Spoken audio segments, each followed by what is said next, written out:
I'm going to tell you this other story. I just did start it, but I missed a bit out, so I thought scrap that and go back to the beginning. A young girl, a mate's daughter, her name was Toni, took her own life years ago, many years ago. And a friend of the mother's, her mother was my friend as well, but a friend of the mother's knocked on my door and said, because I always take photographs everywhere I go, I can't help it, can't help it.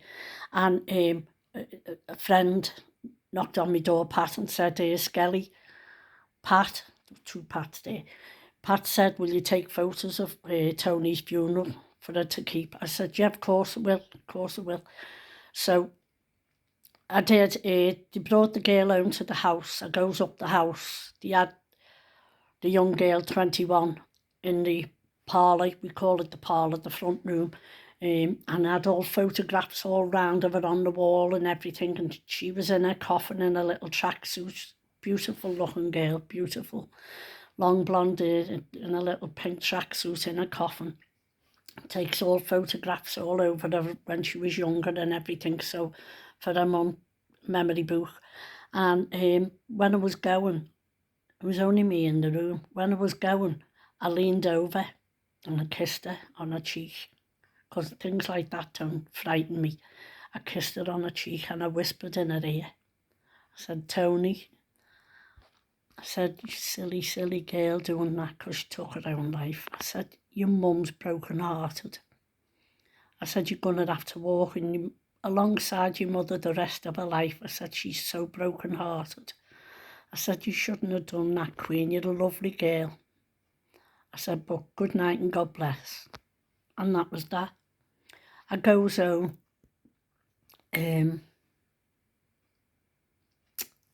Let me think what this is. Yeah, I goes home that night. I'd had my eyes lasered. I was 60 and I'm 75 now. Oh my God, so was that 25 years ago? Oh. No, 15, isn't it? It was 60, 70, 15 years ago she's passed. Oh, God. Anyway, get on with this. Why do I always go on to something else? I'd had my eyes lasered and I had to put drops in every so many hours. So through the night I'm up and I'm putting the drops in. Get back in bed. I'd only been to the girl's house that day, the mum's house with the coffin in. I get back in bed. I'm facing the window. I live on my own. Facing the window, all covered up. And I'm drifting off. And all of a sudden, young girl's voice. I didn't know the girl who took her life. Young girl's voice in my ear. And all I heard was, bebop, bebop, bobby, bebop. And I jumped up and I went, fucking hell, what was that? Oh my God. Oh my God, what was that? And I'm looking round and there's a lamp outside my house and I could see in the bedroom.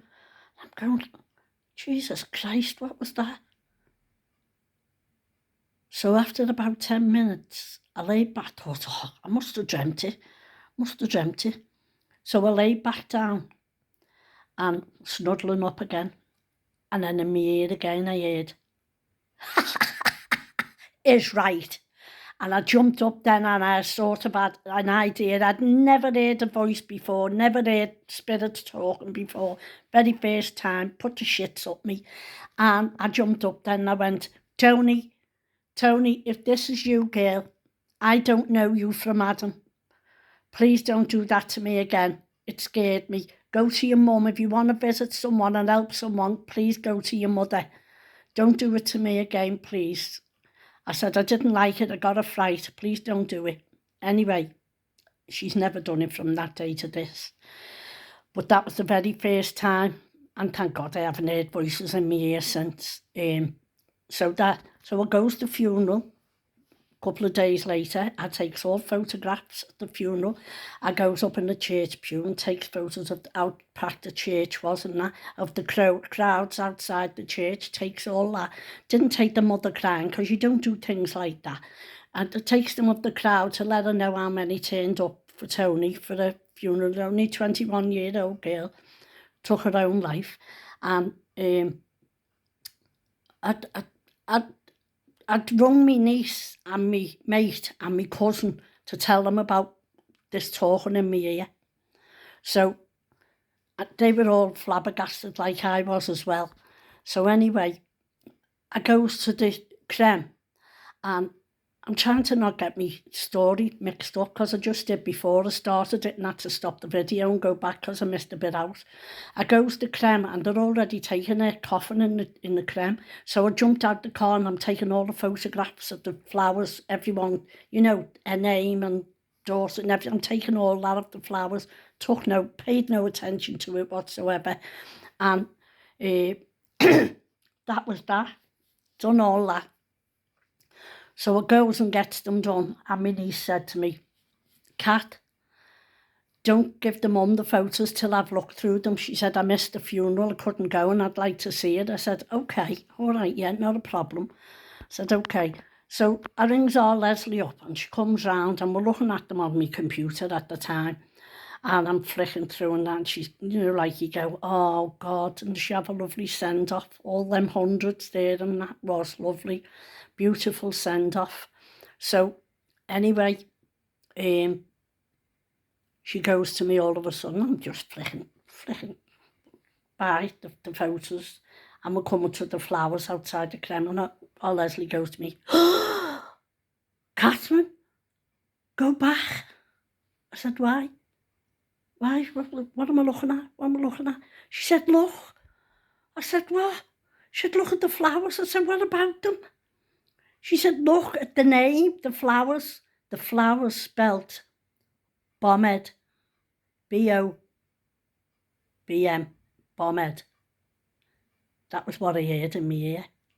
Bobed. I didn't know what it was saying. I didn't know it was Bobed. Now I know it was Bomed. And I went, oh my God, Les. How uncanny is that? I said, she really must have come to visit me. I went, oh my God, how bloody uncanny. Anyhow, I'm sitting on the remote control here. I wonder what it was, sticking on my arse. Anyhow, that was that, the bombhead. So it comes to giving her mum Pat the CD with all the pictures on, and I goes to her, Pat, I don't know how to tell you this. I said, please don't think I'm telling lies. I'm not, and I'm making it up. I'm not. I promise you I'm not. So I tells her the story and that about going to hers and whispering in Tony's ear. What was that? What was that then? I don't know if you heard that noise then, when I mentioned Tony's name.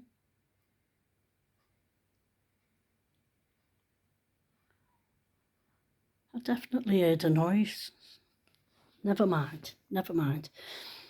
I said, please don't think I'm making this up, Pat, because I'm not.